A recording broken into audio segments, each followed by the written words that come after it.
भाइयों, हमारा क्रम तो अपना एकांत साधना का चल रहा है, लेकिन कभी कभी ऐसी ऐसी जमाएँ आती हैं कि आप सब लोगों को ध्यान अनायास ही चला जाता है।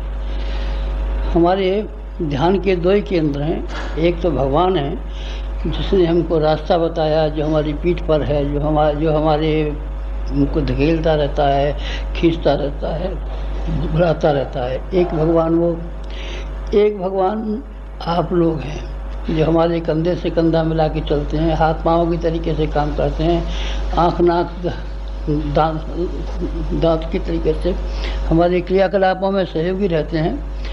आप लोग भी एक तरह के भगवान हैं। दो भगवान है, एक निराकार है, एक साकार है। आप साकार भगवान के रूप में दिखाई पड़ते हैं। आज अनायास से ध्यान हो आया कि आप लोगों के सामने कुछ अपने जी की बात कहूँ।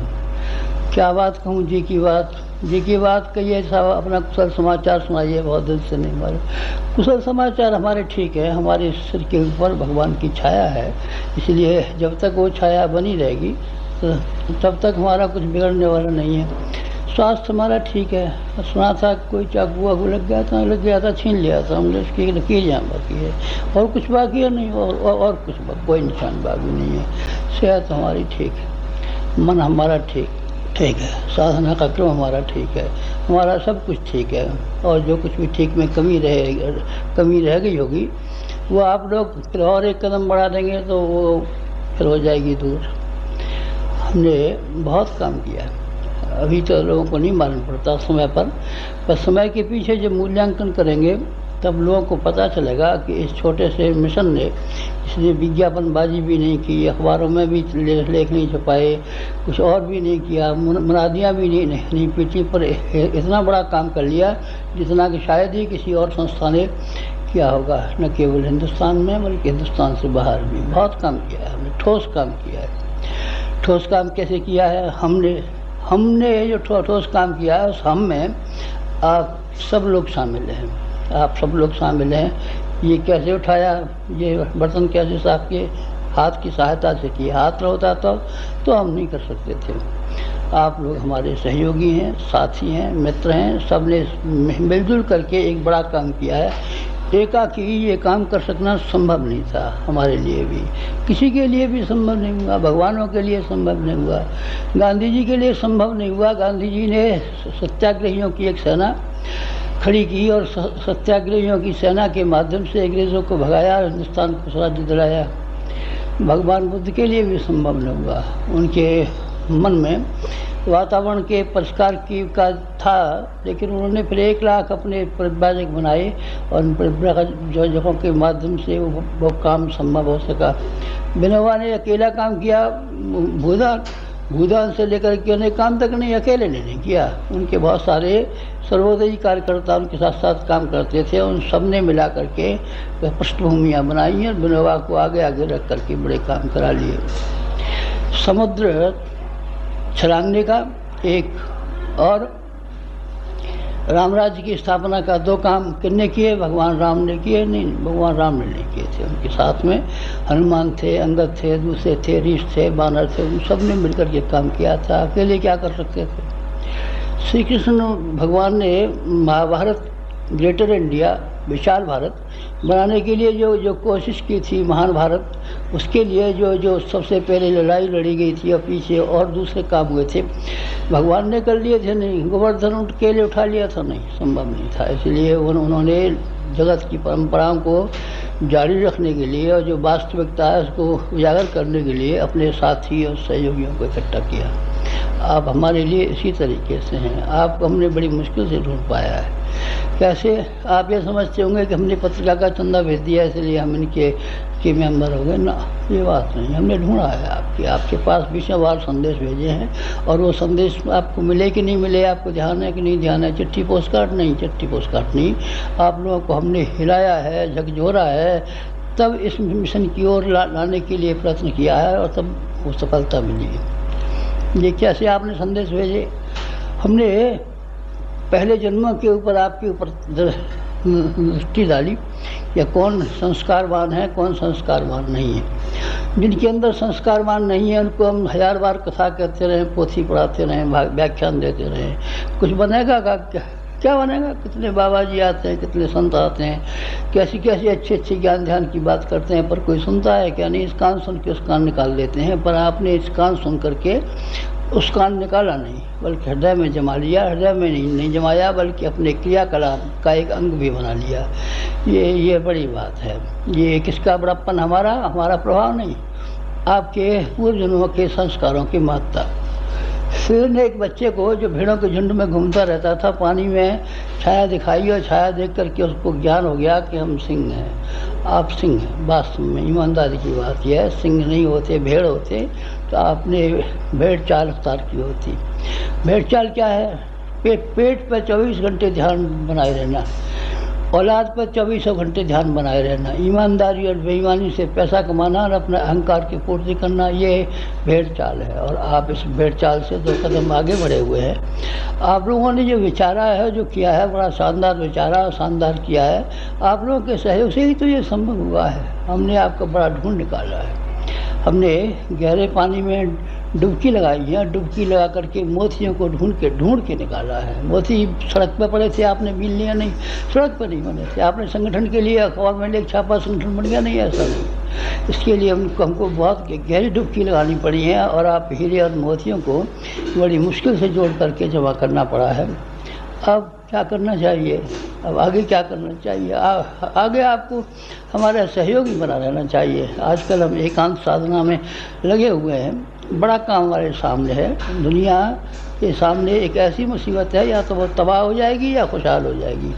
इस तबाही और खुशहाली के समय पर हम एकांत हम चुप नहीं बैठ सकते, इसलिए हमने बड़ा कदम उठाया। क्या? कितना बड़ा कदम? जितना कि भागीरथ ने गंगा को ज़मीन पर लाने के लिए उठाया था एक, और जितना दधीच ने अपनी हड्डियों को वज्र बनाने के लिए बनाया था ताकि समय की मुसीबतें दूर की जा सकें, लगभग हम उसी प्रयास में लगे रहे हैं। तो आपका भी कुछ फर्ज हो जाता है। हम कुछ करें तो उसमें आपको सहयोगी और सहभागी बनना ही चाहिए और बनना ही पड़ेगा। क्या करना चाहिए? तो काम तो हमने आपको पहले बता दिए थे, जिसको आपको भूलना नहीं है। एक काम तो ये भूलना नहीं है कि प्रातःकाल के समय या किसी भी समय, प्रातःकाल सूर्योदय के समय पर आप 1 माला गायत्री मंत्र की कम से कम जरूर जप कर लिया करें। जब किया करेंगे तो 24 लाख जो हमारे व्यक्ति हैं, उन 24 लाखों की 24 लाख मालाएँ, अर्थात 240 करोड़ जप नित्य हो जाया करेगा। वो हमारा संकल्प खंडित नहीं होना चाहिए और आपकी भागीदारी उसमें बराबर रहनी चाहिए। भूलना मत, भूल जाएंगे तो हमको अच्छा नहीं लगेगा। एक दूसरी बात ये थी कि आपको कभी ये मनाया करे गुरुजी के साथ संपर्क में ला लें, ज़रा बातचीत तो कर लें, टेलीफोन तो मिला लें। तो बेतार का तार एक बना करके हमने रखा है कि सूर्योदय से 1 घंटा पहले से लेकर के सूर्योदय के समय तक अगर आप एकांत में ध्यान में स्थिर चित्त होकर के बैठेंगे और ये अनुभव करेंगे कि हमारे साथ आप जुड़ गए, मिल गए, हमारे पास बैठे हुए हैं, तो हमारे संदेश आपके भीतर तक जाना शुरू कर देंगे। हमारे गुरुदेव के संदेश भी हमारे भीतर आते हैं। कान से कहते हैं नहीं, तार देते हैं, चिट्ठी डालते हैं नहीं, ऐसा नहीं करते। उनके संदेश हमारे भीतर आना शुरू हो जाते हैं और उसको हम ये मान लेते हैं कि ये संदेश सही है। आप भी ऐसा कर सकते हैं। ये दोनों ही रास्ते आपके लिए खुले हुए हैं। अब क्या चाहते हैं? अब हम क्या चाहते हैं आपसे और क्या चाहेंगे? हमारे बच्चे हैं, जो हम करें वो आप कीजिए। जुलाहे का बेटा जुलाहा होता है, लोहार का बेटा लोहार होता है, पंडित का बेटा पंडित होता है। आपको भी वो करना चाहिए जिस परंपरा पर हम चले हैं, उसी परंपरा पर आपके कदम बढ़ने चाहिए। हमने ऋषि परंपरा अख्तियार की है। ऋषियों का वंश खत्म हो गया, ब्राह्मण का वंश खत्म हो गया, साधु का वंश खत्म हो गया। साधु तो 80 लाख है नहीं भाई, साधु थोड़ी है, ये तो स्वामी जी हैं, बाबा जी हैं, संत नहीं। संतों की पहचान अलग होती है। संत जब होते हैं तो दुनिया को हिला देते हैं। गांधी ने दुनिया को हिला दिया था, बुद्ध ने दुनिया को हिला दिया था, कबीर ने दुनिया को हिला दिया था, समर्थ गुरु रामदास ने दुनिया को हिला दिया था, रामकृष्ण परमहंस ने दुनिया को हिला दिया था। संत बड़े ज़बरदस्त होते हैं, संत पाते रहे और गांजा पीते रहे।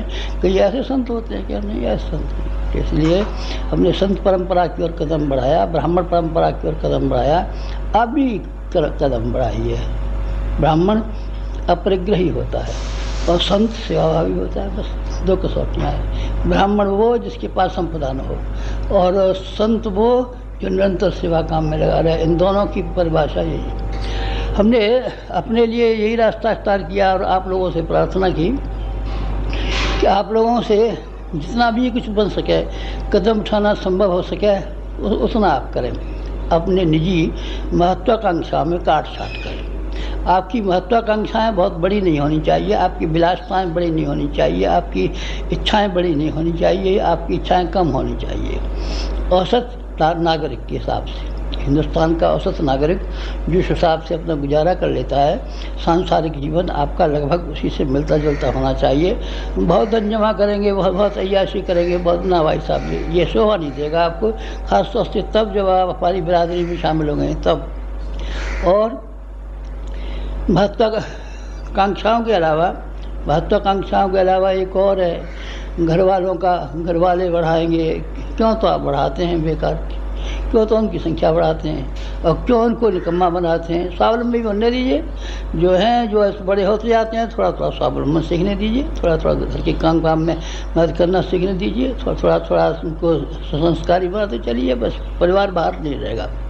परिवार बाहर तब होता है जब आप उनको बैठ करके अपंगों की तरीके से खिलाना चाहते हैं और बहुत सारा धन दौलत उनके लिए छोड़ जाना चाहते हैं, तब परिवार बाहर हो जाता है। आपके ऊपर परिवार भार नहीं हो सकता, आपके ऊपर आपका गुजारा भार नहीं हो सकता। भार तो केवल आपकी महत्वाकांक्षाएं, ऐषणा है। इसको आप कम कर लें तो फिर आप हमारे साथ में जल्दी चल सकेंगे। फिर आप थोड़ा हमारा हाथ बटाना शुरू कर दीजिए। हाथ तो आप बटाते रहे, पर वो बटाने के लिए एक शिकायत है हमको कि क्रमबद्धता नहीं रही। जब आपको उत्साह आ गया तो आपने छलांगें लगाई, और जब आपका उत्साह ठंडा हो गया तो मगर की घड़ियाल की तरीके से पानी में जा बैठे। नहीं भाई साहब, ये नहीं। ये पानी के बुलबुलों की तरीके से उछल कूद करना और फिर 2 मिनट बाद ठंडे हो जाना, ये कोई शोभा की बात है? ये कोई शान की बात है? ये कोई इज्जत की बात है? चलना है तो चलना ही है, चलना है तो चलना ही है। चलते ही रहेंगे हमको, और आपको चलते ही रहना चाहिए। दूध में झाग आते हैं और वो एकदम मालूम पड़ता है कि ये गिरे और सारा बर्तन भरा और पानी की बूंदें डाली और ज़मीन पर जा बैठता है दूध। ये शोभा देता है आपको? नहीं। हमारी ज़िंदगी को देखिए ना आप, गांधी की ज़िंदगी को देखिए ना आप, विनोबा की ज़िंदगी को देखिए ना आप, संतों की ज़िंदगी को देखिए ना आप। वो सब जिस दिन संकल्प लिया उस दिन से आखिरी दिन तक बने रहे और आखिरी दिन तक चले। बीच में से वो भागे नहीं है। बीच में से भाग जाएंगे तो बड़ा मुश्किल पड़ेगा। बीच में से भाग जाएंगे तो आप बड़ा मुश्किल पड़ेगा। पहले तो आप कहे, एक था बैल, ढां ऐसे करता था। लोगों ने पूछा क्यों भाई साहब, क्या बात है, क्यों? अरे साहब, सामने वाला बैल कभी आएगा तो बहुत जोर की टक्कर मारूंगा। जब एक बहुत मोटा तगड़ा बैल सामने आ गया टक्कर मारने के लिए, तब वो गोबर करने लगा। लोगों ने पूछा क्यों भाई साहब, क्या बात है, ये कैसे गोबर करते हैं? तो उन्होंने कहा डर लगता है। जब आपका उत्साह आता है, उमंग आती है, जब कभी भी कोई लेख पढ़ लेते हैं, कोई हमारे संपर्क में आते हैं, तो आपका उत्साह बड़ा हो जाता है। और जैसे ही फिर आप अपने घर गृहस्थी काम में लगे, उस बात को छोड़ देते हैं। ना भाई साहब, ये मत कीजिए, या कीजिए तो पूरा कीजिए, न कीजिए तो मत कीजिए। थोड़े शुभारम्भ करना फिर बंद कर देना, ये क्या शान, ये क्या शोभा आपकी। बस ये इसी तरह से कहता हूँ, हमारी ज़िंदगी एक रास्ते पर एक निष्ठ होकर के, जैसे अर्जुन को लक्ष्य दिखाई पड़ता था, हमको उसी तरीके से दिखाई पड़ा है और उसी तरीके से काम में लगे रहे हैं। आप भी जितना त्याग कर सकते हो, बलिदान कर सकते हो, समय के युग संधि की बेला में जितना भी कुछ अपने आप को जो आपसे बनता हो कि हम समय के लिए, युग के लिए, महाकाल के लिए कुछ त्याग कर पाएंगे, तो आप उसको करने का संकल्प कर लीजिए, उसको निभाते रहिए, छोड़िए मत। बीच में छोड़ देते हैं तो बुरी बात है, ढीले हो जाते हैं तो बुरी बात है। ये शानदार बात नहीं है। शानदार आदमी एक जैसे रहते हैं, एक निष्ठ रहते हैं, एक मन रहते हैं, एक संकल्प लेके रहते हैं, एक चाल चलते हैं, चाहे धीमी चाल हो चाहे तेज चाल हो, बस चलते ही रहते हैं, वो रुकते नहीं हैं। बस यही आपसे मुझे कहना था कि आप उस प्रयास को जारी रखेंगे जो हमने बार बार आपको कहा है, बार बार बताया है कि युग परिवर्तन के लिए जनमानस का परिष्कार आवश्यक है। और जनमानस के परिष्कार के लिए जिन जिन तरीकों को काम में लाया जाना चाहिए, हमने खंडोत्तर में और दूसरी पत्रिका में बार बार छापा है। ये करना चाहिए, जनधन बनाने चाहिए, और जाकर के आपको झोला पुस्तकालय चलाना चाहिए, टेप रिकॉर्डर से गीत और उनका संदेशों को सुनाना चाहिए। ये सब बातें हमने आपको 20 बार बता दी हैं। उन्हीं को कहें नहीं, अब कहाँ तक कहेंगे? 2 बार कह दिया, 4 बार कह दिया, 20 बार कह दिया, 100 बार कह दिया, तो उसी बात को फिर प्रवचन में कह दीजिए नहीं, उसको उनको नहीं कह सकते। आपको मालूम है, न मालूम होती है तो चलिए हम उसमें भी, उस प्रवचन में भी कह देते हैं। इस तरीके से आप लोगों से सबसे ये प्रार्थना है कि अपनी मुस्तैदी को बढ़ाइए और अपनी जिम्मेदारी को समझिए और अपनी चाल में तीखापन लाइए। और आप बार बार जो धीमा हो जाते हैं तो हमको निराशा होती है और हैरानी होती है। ये मत कीजिए। कोई बैल होते हैं कुछ ऐसे जो कभी कभी रास्ते में बैठ जाते हैं, हल में चल रहे हैं, हल में चलते बैठ गया कि बैल, अब पिटाई करा उसकी, उठाओ, मुश्किल से खड़ा होता है, फिर चलता है। गाड़ी में बैल चल रहा है, फिर वो उसने बैठना बंद कर दिया, फिर उसको बैठ गया, फिर उसको मारा पीटा, फिर गाड़ी में विलम्ब हुआ और तब जैसे तैसे खड़ा किया। ना, ये मत कीजिए। आप एक रस से, एक निष्ठा से, एक श्रद्धा से, हमारी ही तरीके से सारा जीवन को एक लक्ष्य के लिए नियोजित कीजिए और पूरा कीजिए। और क्या कहना है? और अच्छा, एक और बात आ गई। क्या गई? संयोग की बात, इसी साल में हीरक जयंती हमारी शुरू हो गई। ये हमारा 75वां वर्ष है।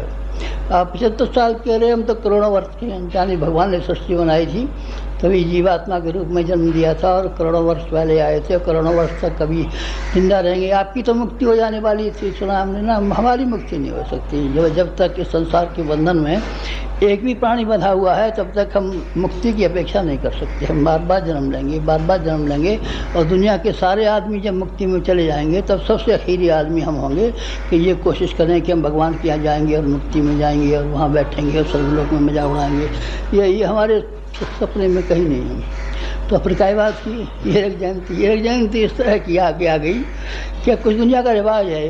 क्या रिवाज है? ये रिवाज है कि 60 वर्ष विवाह को हो जाते हैं तो उसको हीरक जयंती मनाई जाती है, और 75 वर्ष की उम्र जब आदमी की हो जाती है तो हीरक जयंती मनाई जाती है।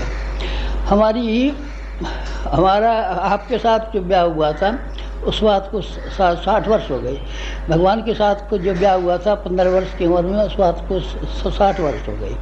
15 वर्ष की उम्र में हमने अपने अनुष्ठानों का, प्रवचनों का सिलसिला चलाया था, और अब 75 साल की उम्र में 60 वर्ष पूरे हो जाते। और शरीर के हिसाब से 25 साल में रजत जयंती मनाई जाती है, 50 साल में स्वर्ण जयंती मनाई जाती है, और 75 साल में हीरक जयंती मनाई जाती है, और 100 वर्ष में शताब्दी मनाई जाती है। 100 वर्ष आप जीने का मनाएगा नहीं, अब नहीं, अब हमारे पास बहुत काम है। अब ये स्थूल शरीर हमको रुकावट डालता है। अब हम बिना स्थूल शरीर के सूक्ष्म शरीर के वो काम करेंगे जो स्थूल शरीर के बंधन में बंध करके नहीं कर सकते।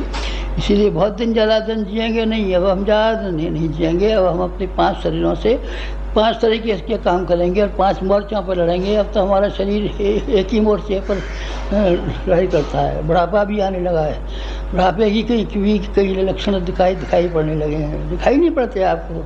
दांत पहले नकली लगाए रहते थे तो चेहरा कैसा अच्छा लगता था, वो नकली दांत उतार दिए हमने, इस्तेमाल ही नहीं करते, तो इसलिए चेहरा भी फीका वैसा मालूम पड़ता है, गिरा से। तो बीमारी से मालूम पड़ती है आपको? नहीं भाई साहब, बीमारी नहीं है, हमको तो एक ही बीमारी है, और वो ये है कि आपसे जो हम उम्मीद रखते थे उसमें थोड़ी कमी है। बस एक ही चिंता, एक ही बीमारी, एक ही व्यथा, एक ही हमारा है कि आपसे कुछ ज़्यादा चाहते हैं। तो आप क्या चाहते हैं? हीरक जयंती ये वर्ष है, बसंत पंचमी से शुरू हुई थी, और अगली बसंत पंचमी फरवरी में है शायद, फरवरी वहाँ तक ये बसंत पंचमी चलेगी। इस तरीके से ये हीरक जयंती का वर्ष है। हीरक जयंती में क्या करना चाहिए? लोगों के ढेरों चिट्ठियाँ आई, उसमें किसी का आया हम जुलूस निकालेंगे, बार प्रदर्शनी करेंगे, और हम बड़ी सभा करेंगे, और बड़ा सम्मेलन करेंगे, और बड़ा प्रीति भोज करेंगे। हमने हर एक को मना कर दिया है, क्योंकि ये काम सारे ज़िंदगी भर हमने करे हैं और कराए हैं। लेकिन करे और कराए होने के पश्चात भी इससे कोई परिणाम निकला क्या? ना कुछ परिणाम नहीं निकला। धूम धमाका होता रहा, लोगों में जिक्र चलती रही, चर्चा होती रही, और 2-4 दिन बाद वो सारा खेल ख़त्म हो गया, सब भूल गए। 1000 कुंड ये की मथुरा में हमने किया था, 4 लाख आदमी आए थे। लोग ये कहते थे कितना विशाल आयोजन हमने नहीं देखा ज़िंदगी भर में, महाभारत की बात नहीं हुआ। लेकिन वो उस समय ऐसी चर्चा थी कि रिक्शे वाले से लेकर के साग भाजी बेचने वाले तक कहते थे मालो माल हो गए, निहाल हो गए। ये उसके 2 वर्ष बाद, 1 वर्ष बाद किसी को ध्यान भी नहीं है कि गुरु जी कोई थे क्या, और कोई उन्होंने 1000 कुंड ये किया था क्या, और इतने बड़े आदमी आए थे क्या, इतना बहुत पूरा कोई याद है? किसी को याद नहीं, सब भूल गए। तो फिर आपको कोई धूम धमाका कर लें, उससे फिर कुछ बात बनेगी क्या? नहीं। 2-5 दिन चर्चा का विषय बना रहेगा। सब काहे का जुलूस निकल रहा था, गुरु जी की हीरक जयंती का जुलूस निकल रहा था, और वो वहाँ देखिए सुहावगी पार्क में, और बहुत सी जनता आई थी, और सब जन लोग बड़े जयकारे बोल रहे थे। ये काम करना है, और मुझे ये काम करने होते तो फिर मैं एकांत में क्यों बैठता, फिर मैं सबसे मिलना जुलना क्यों बंद करता, फिर ये जगह जगह जाने वाली बात और फूलमाला पहनाने वाली बात को मैं क्यों बंद करता? नहीं, अब उससे मेरा मन भर गया। तब क्यों साहब हीरक जयंती पे कुछ नहीं करना चाहिए? नहीं, ये नहीं भाई साहब, हीरक जयंती जैसा वर्ष और आप न करें हमारे लिए तो ये ख़राब बात है। जन्मदिन होते हैं तो हम आपको उत्साहवर्धक कार्ड भेजते हैं, दिवाली आती है तो उत्साहवर्धक कार्ड भेजते हैं, और हमारी हीरक जयंती हो और आपका कोई इसमें योगदान न हो तो ये ख़राब बात है। आपका योगदान होना चाहिए, ज़रूर होना चाहिए। क्या योगदान होना चाहिए? क्या योगदान? अच्छा, तो आप अपने मन से बताएंगे कि हम अपने मन से बताएं? आप ये अपने मन से बता दीजिए। अच्छा, हमारी एक इच्छा कामना रह गई है। क्या इच्छा कामना रह गई है? फूलमालाएँ हमने सारी ज़िंदगी भर पहनी है। कितनी फूलमाला पहनी होंगी आपने, सब मिला करके। जब से ये यज्ञ हुए थे और आप बाहर दौरे में प्रवास में गए थे तो कितने फूल पहन लिए होंगे? मैं सोचता हूँ 100 मन पहन लिए हों, या 100 मन से भी और ज़्यादा पहन लिए हों। और फूल में माला पहनने का कोई मन नहीं है, तो क्या पहनने का मन है? हमारा भी एक जेवर पहनने का मन है। कौन सा जेवर? हमारा जेवर ये पहनने का मन है। हमारा कुटुंब तो बहुत बड़ा है, इसमें 24 लाख आदमी हैं, लेकिन 24 लाख आदमी हमारे रजिस्टरों में लिखे हुए हैं। इसमें से किसी की मौज आ जाती है, जुंग आ जाती है तो कुछ कर बैठता है, पर जो निरंतर चलता रहता है वो हमारे कदम से कदम, हमारे कंधे से कंधा मिला के चलता है, ऐसे आदमी नहीं है। तो उसमें से हमारा ऐसा मन है कि कितने आदमी हो जाएं। हमने शक्तिपीठें बनाई थी तो 24 शक्तिपीठें बना करके तैयार कर दी। अब क्या मन है? और हमारा वो जो शक्तिपीठें थी उनसे तो हमारा पेट खूब भर गया। क्यों? क्योंकि वो मंदिर बन के रह गए, और हमने बनाए थे जन जागृति के केंद्र। तो न वहाँ जन की बात है, न जागृति की बात है, न किसी की बात है। केवल एक देवी पत्थर की बैठी हुई है, उसके ऊपर सवेरे शाम को आरती उतार देते हैं और ताले में बंद कर देते हैं। उसको ये चल रहा रहता है। इससे आपको प्रसन्नता नहीं है, उनको प्रसन्नता नहीं है, बहुत नाराज़गी है और बहुत दुख है। जिन्हें शक्तिपीठ बनाई है उनके प्रति हमको दुख है। कारण ये कि जनता का इतना पैसा बेकार चला गया। तब एक नई इच्छा इस गायत्री जयंती के समय पर पैदा हुई है। क्या इच्छा हुई है? तो 24 लाख तो खैर बनने दीजिए, 24,000 बनने दीजिए, 10,000 अगर हमारे सहयोगी ऐसे हो जाएं तो हम पूरी संतोष की सांस लेते हो जाएंगे। कैसे हो जाएं? जो कदम से कदम मिला करके चढ़ें और नियमित रूप से चढ़ें। नियमित रूप के कार्य का होता है अनुष्ठान। किसे कहते हैं? जो नियमित रूप से होता है। नहीं साहब 5 माला सोमवार को कर दिए, 21 माला शुक्र को कर दिए, 3 माला यूँ नहीं। वो तो नियमित रूप से बैठ गए तो ठीक टाइम पर ही बैठना पड़ता है। इसीलिए इस साल हमारी ये इच्छा हुई है, हमारी हीरक जयंती के समय पर कि 10,000 हीरों का हार पहने। हीरे देखे आपने? हीरे देखे तो हैं पर पहने नहीं है कभी हमने। अब की बार पहनने का हमारा मन है कि 10,000 हीरों का हार हम पहन सकें। तो फिर समझना चाहिए कि हमारी मनोकामना पूरी हो गई। और जब ये कहते हैं ना किसी से कोई मरने को होता है, कौन सा ताऊ जी क्या चाहिए? अरे बेटा ज़रा सा मिठाई खिला दे। कहो भाई फांसी पे जाता है कोई आदमी, और कहता है, वो पूछता है जेलर, क्या साहब कुछ इच्छा तो बाकी नहीं रह गई आपकी? हाँ साहब, एक सिगरेट पिला दीजिए। अच्छा अच्छा साहब। सिगरेट जला करके मुँह में दे देता है, फांसी पर जाने वाला सिगरेट पी करके, बस साहब अब हमारी मनोकामना पूरी हो गई है, हम जा रहे हैं। हमारी एक ही मनोकामना रह गई है अब। 24 लाख बना लिए, हाँ बना दिए। 24,000 शक्तिपीठ बना दी, वही बना दी। बस एक और बाकी रह गया है कि 24 लाख हीरों का हार, नहीं 10,000 हीरों का हार पहन करके हम निकलें बाज़ार में, है ना, बाज़ार में निकलें। क्या आदमी कंधा लगा रहे होंगे, क्या आदमी गुलाल फेंक रहे होंगे, क्या आदमी फूल फुला रहे होंगे, क्या आदमी लकड़ियाँ चढ़ रहे होंगे। इस तरीके से जब हमारा जुलूस निकले, तब फिर उसमें हम क्या पहन के निकलें? 10,000 हीरों का हार पहन के निकलें। लोग कहें साहब ये तो कोई बड़ा मालदार आदमी था, सेठ था ये तो कोई। अरे साहब सेठ, इसके मुकाबले क्या सेठ हो सकता है? ये बड़ा शानदार आदमी था, इसलिए इसके लिए हमने 10,000 हीरों का हार पहनाया। तो क्या बात की समझ में नहीं आई गुरु जी? हाँ बेटा समझ। मैं ऐसे ही कुछ पहेली जैसी कहने लगा। कबीर के ज़माने में भी पहेलियाँ कहने का मुझे अच्छा मालूम पड़ता था, और अभी भी मुझे अच्छा मालूम पड़ता है। 10,000 हीरों से मतलब मेरा वो है कि 10,000 साथी ऐसे हो जाएं जो नियमित रूप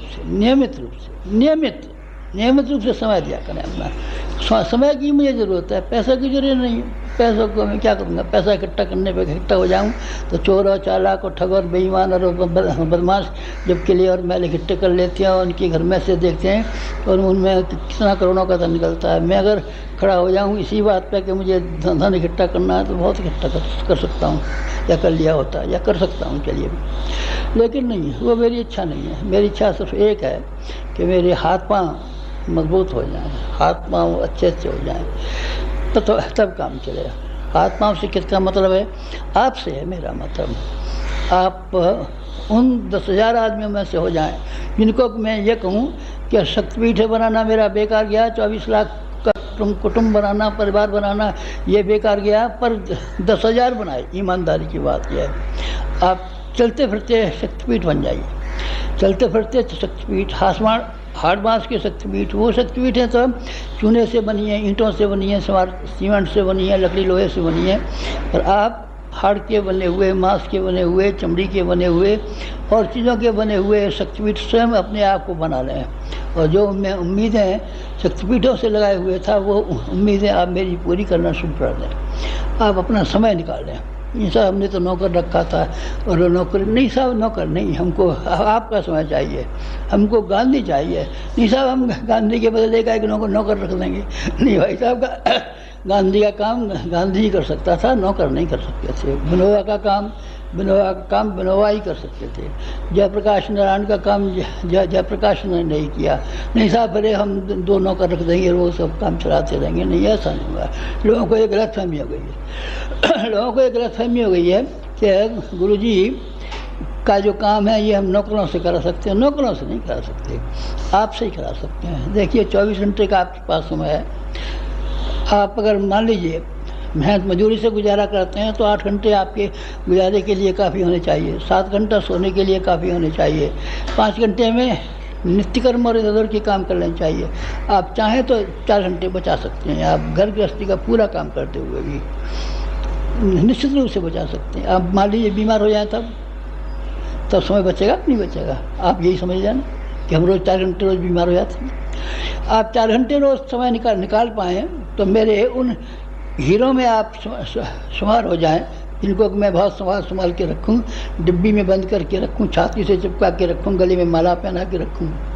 समय दीजिए आप मुझे। किस काम के लिए समय? जनजागृति के लिए। और काय के लिए समय चाहिए? गुरु जी आपके पैर दबाया करें, पंखा झला करें। न भाई साहब हमको पैर दबाने की ज़रूरत है, न पंखा झलने की ज़रूरत है।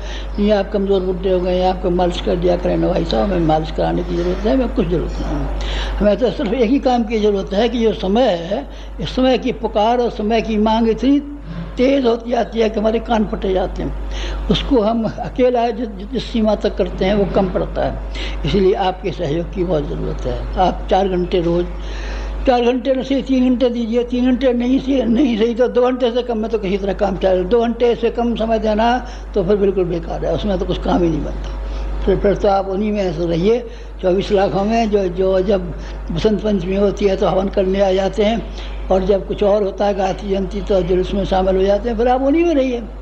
नहीं, मेरी इच्छा है, मेरी आपसे कामना है। लोग बाग पहले गुरु दीक्षा मांगते रहे हैं, कई वो गुरु दक्षिणा मांगते रहे हैं। स्वामी दयानंद से गुरु दक्षिणा ब्रजानंद ने मांगी थी, और कईयों ने मांगी थी। शिवाजी ने अपने गुरु को गुरु दक्षिणा दी थी, सारा राजपाट उनके सुपुर्द कर दिया था। विश्वामित्र को हरिश्चंद्र ने गुरु दक्षिणा दी थी, सारा राजपाट उनके सुपुर्द कर दिया था। सारा राजपाट तो आप मत कीजिए, बस 4 घंटे हमारे कहने के हिसाब से चलिए, उससे काम बन जाएगा। और क्या करें, 4 घंटे समय के लिए तो बेटा खाली हाथ घूमेगा तो कैसे, कुछ साधन तो चाहिए ना। लड़ाई के लिए जाते हैं तो तीर कमान तो लेके जाते हैं, नहीं मैं तो लड़ाई के मैदान पर जा रहा हूँ मोर्चा पता कर लूँगा, नहीं बेटा कुछ सामान लेके जा, कुछ भाला लेके जा, लाठी लेके जा, साधन लेके जा। साधन शक्तिपीठों का जो चलती फिरती शक्तिपीठ हैं, हाड़ मास की शक्तिपीठ हैं, वो जो शक्तिपीठ है थी उनमें तो लाखों रुपये लगे हैं। जो हमारी उसकी क्या नाम है, अहमदाबाद की शक्तिपीठ है, भिलाई की शक्तिपीठ है, इसकी क्या नाम है, जूनागढ़ की शक्तिपीठ है, ये क्या ही शक्तिपीठ है ऐसी हैं जिसमें 10-20 लाख रुपया लग गया। आपकी शक्तिपीठ में कितना लगना चाहिए? हमारे वही जो प्रचार के माध्यम है वो आप इकट्ठे कर लीजिए। उनकी लागत क्या है, मैं सोचता हूँ कुल मिलाकर के 5,000 के लगभग उसकी लागत आती है। इसमें लाउड स्पीकर भी आ जाता है, टैप रिकॉर्डर भी आ जाता है, ये जो अभी हम वीडियो कर रहे हैं इसका एक कैसेट भी आ जाता है। 200 रुपये के आसपास की लागत इसकी आती होगी मेरे ख्याल से। और ये एक यज्ञशाला भी आ जाती है, गाने बजाने का सामान भी आ जाता है, ये जो है साइड पे एक्टर भी आ जाता है। ऐसे सब मिलाकर के कुल मिलाकर के 5,000 रुपये के भीतर सब सामान इकट्ठा हो जाता है। तो आप किसी तरह इकट्ठा कर सकते हैं। जब इन लोगों ने 20-20 लाख रुपए में शक्तिपीठें बना ली तो आप 5,000 रुपये नहीं कर सकते। आप चाहें तो अपने घर से ही कर सकते हैं, आप चाहें तो अपने बर्तन में ले सकते हैं।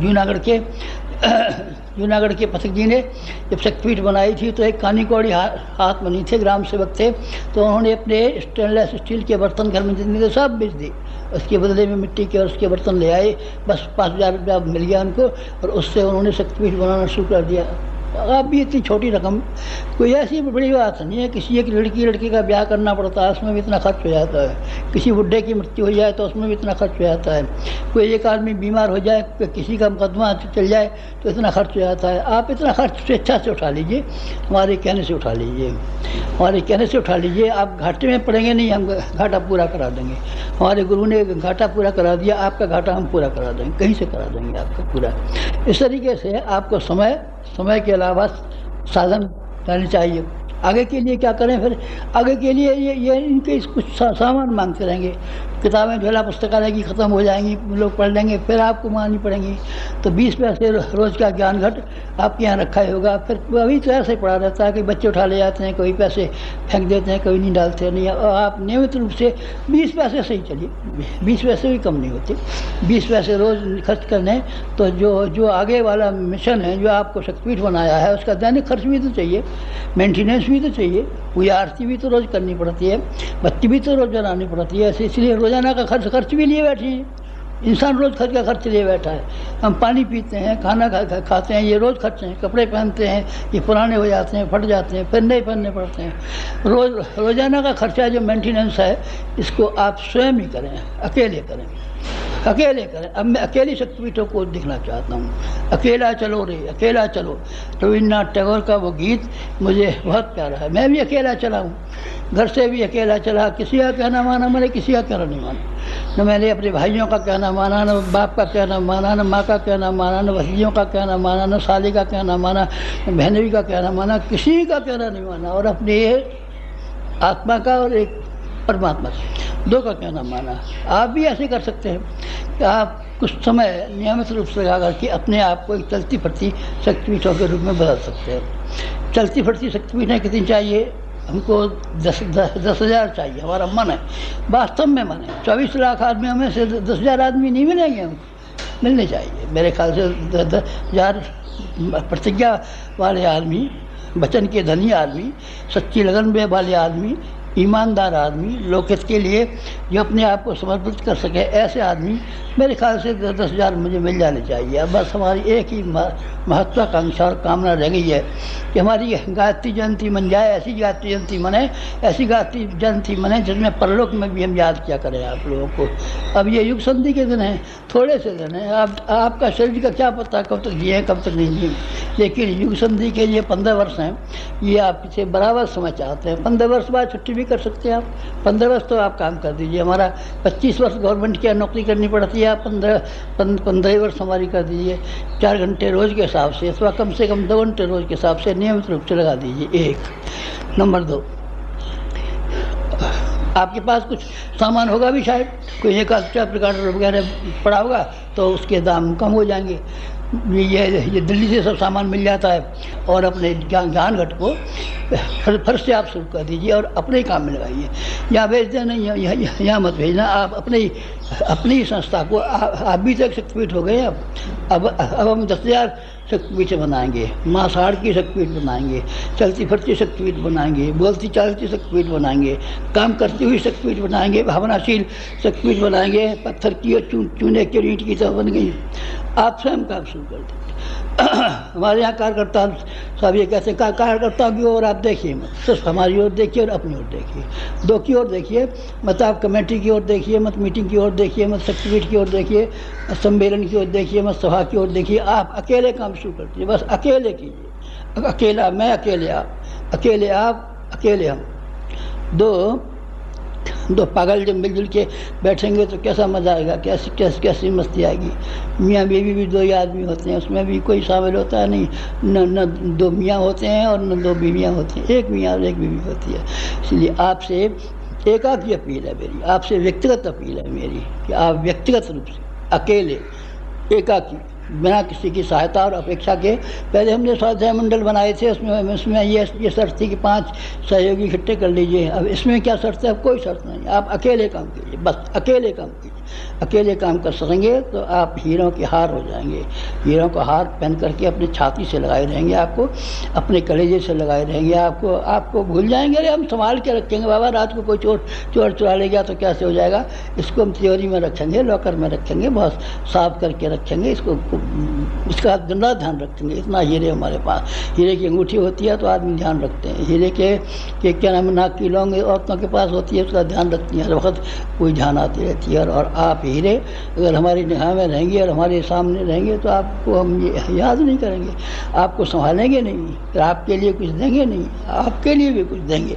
हमारे पास कुछ चीज़ें हैं तो हम बहुत दिन से तलाश करते फिर रहे हैं। ये इस बार एकांत साधना से भी कुछ प्राप्त कर रहे हैं। पहले भी हम प्राप्त करते रहे हैं, पहले भी हमने दिया है लोगों को, पर क्या दिया है? किसी को बेटा दे दिया, किसी का मुकदमा जितवा दिया, किसी का खांसी दूर कर दिया। अरे तो बाबा इससे क्या बना? कुछ बना क्या? इससे क्या बना? 2 वर्ष पहले मर जाता तो क्या? नौकरी में तरक्की करा दी।